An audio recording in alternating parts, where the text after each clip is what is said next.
नमस्कार शेतकरी बांधवांनो, आजच्या या व्हिडिओमध्ये आपण पुण्यश्लोक अहिल्यादेवी होळकर शेतकरी कर्जमुक्ती योजना 2026 संदर्भातील अत्यंत महत्त्वाची माहिती जाणून घेणार आहोत.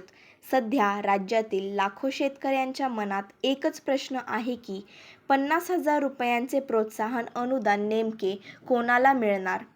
कोण पात्र असणार? 2025-26चे पीक कर्ज घेतले असेल तर लाभ मिळेल का? अशा अनेक प्रश्नांमुळे शेतकरी संभ्रमात आहेत. सोशल मीडियावर वेगवेगळे दावे केले जात आहे. काही ठिकाणी सर्व शेतकऱ्यांना 50,000 रुपये मिळणार असल्याचे सांगितले जात आहे, तर काही ठिकाणी वेगळीच माहिती दिली जात आहे. त्यामुळे आजच्या व्हिडिओमध्ये आपण संपूर्ण माहिती, उपलब्ध शासन निर्णय आणि अधिकृत माहितीनुसार संपूर्ण माहिती अगदी सोप्या भाषेत समजून घेणार आहोत. त्यामुळे हा व्हिडिओ शेवटपर्यंत नक्की पहा, कारण शेवटी मी काही महत्त्वाच्या सूचना देखील सांगणार आहे. चला तर मग जास्त वेळ न घेता व्हिडिओला सुरुवात करूया. सर्वप्रथम या योजनेचा उद्देश समजून घेऊया. राज्य सरकारकडून वेळोवेळी शेतकऱ्यांसाठी विविध योजना राबवल्या जातात. कर्जमाफी योजना, पीक विमा योजना, अनुदान योजना अशा अनेक योजनांचा उद्देश शेतकऱ्यांना आर्थिक आधार देणे हा असतो. मात्र सरकारच्या निदर्शनास असे आले की अनेक शेतकरी दरवर्षी प्रामाणिकपणे आणि वेळेवर पीक कर्जाची परतफेड करतात, परंतु त्यांना कोणतेही विशेष प्रोत्साहन मिळत नाही.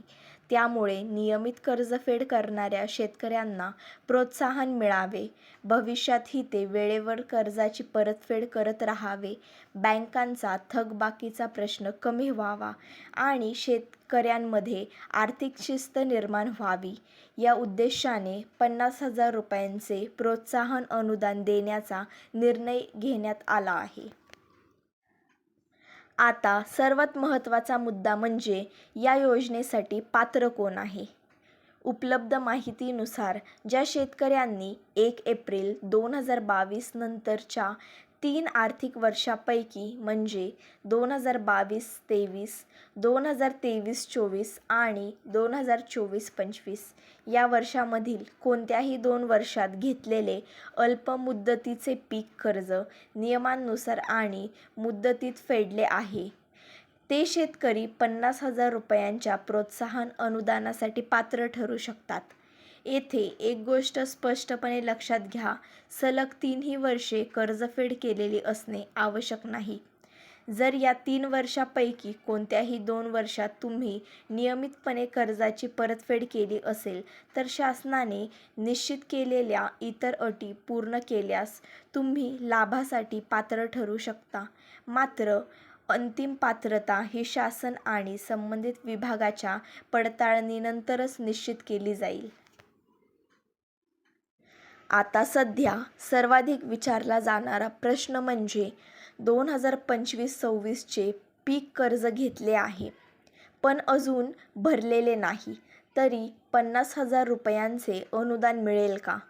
उपलब्ध माहितीनुसार जर तुम्ही 2025-26 या वर्षासाठी अल्पमुदतीचे पीक कर्ज घेतले असेल आणि ते अद्याप बाकी असेल, तर तुम्हाला प्रोत्साहन अनुदान मिळण्यात अडचण येऊ शकते, कारण या योजनेचा मुख्य उद्देश नियमित आणि पूर्ण कर्जफेड करणाऱ्या शेतकऱ्यांना प्रोत्साहन देणे हा आहे.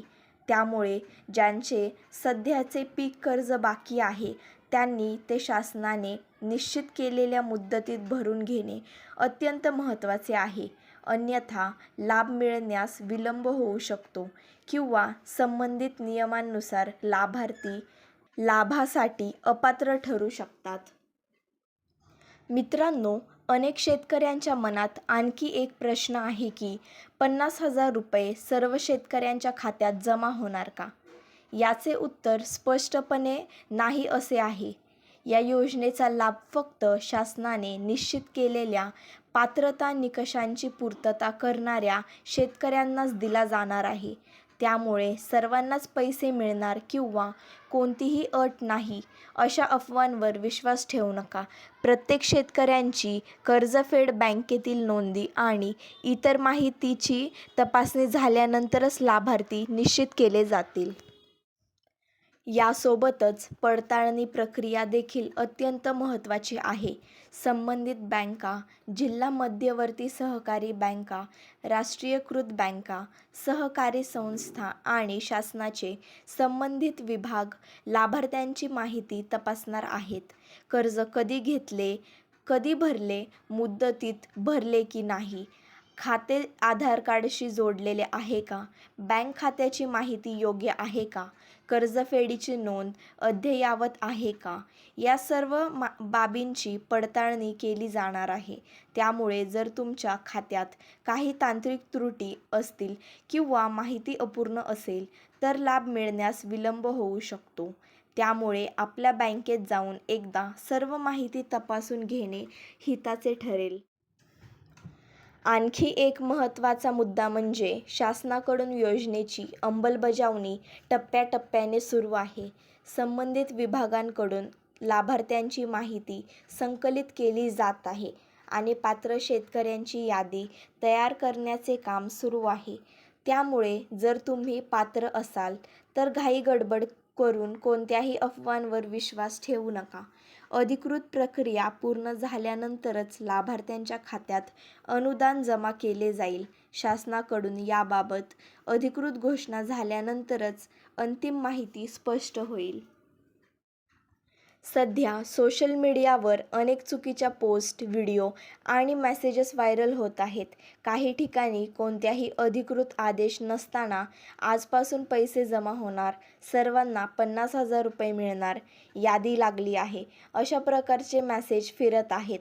अशा कोणत्याही माहितीवर लगेच विश्वास ठेवू नका. शासन निर्णय, संबंधित विभाग किंवा अधिकृत माध्यमातून आलेली माहितीच ग्राह्य धरा. चुकीच्या माहितीमुळे अनेक शेतकऱ्यांची दिशाभूल होत असते. त्याचबरोबर जर तुम्ही या योजनेसाठी पात्र असाल तर काही गोष्टी आधीच तपासून घ्या. तुमचे बँक खाते आधार कार्डशी लिंक आहे का, मोबाईल क्रमांक अद्ययावत आहे का, बँक खाते सक्रिय आहे का, कर्जफेडीची नोंद व्यवस्थित आहे का, या सर्व गोष्टींची खात्री करून घ्या. कारण अशा छोट्या चुका अनेकदा लाभ मिळण्यात अडथळा निर्माण करतात. शेवटी एवढेच सांगू इच्छिते, या व्हिडिओमध्ये दिलेली माहिती उपलब्ध शासन निर्णय आणि अधिकृत माहितीच्या आधारे समजावून सांगितले आहे. भविष्यात शासनाकडून नवीन आदेश, नवीन अटी किंवा लाभार्थ्यांच्या यादीबाबत कोणतेही अपडेट आले तर त्याची माहिती देखील आपण सर्वप्रथम देण्याचा प्रयत्न करू. त्यामुळे आपल्या चॅनलला सबस्क्राईब करून बेल आयकॉन दाबायला विसरू नका. जर तुम्हाला हा व्हिडिओ उपयुक्त वाटला असेल तर व्हिडिओला लाईक करा आणि जास्तीत जास्त शेतकरी बांधवांपर्यंत हा व्हिडिओ शेअर करायचा प्रयत्न करा. आणि कमेंटमध्ये नक्की सांगा की तुम्ही 2022-23, 2023-24 किंवा 2024-25 या वर्षामध्ये नियमित पीक कर्जाची परतफेड केली आहे का? भेटूया अशाच नवनवीन आणि माहितीपूर्ण व्हिडिओसह. धन्यवाद. जय हिंद, जय महाराष्ट्र.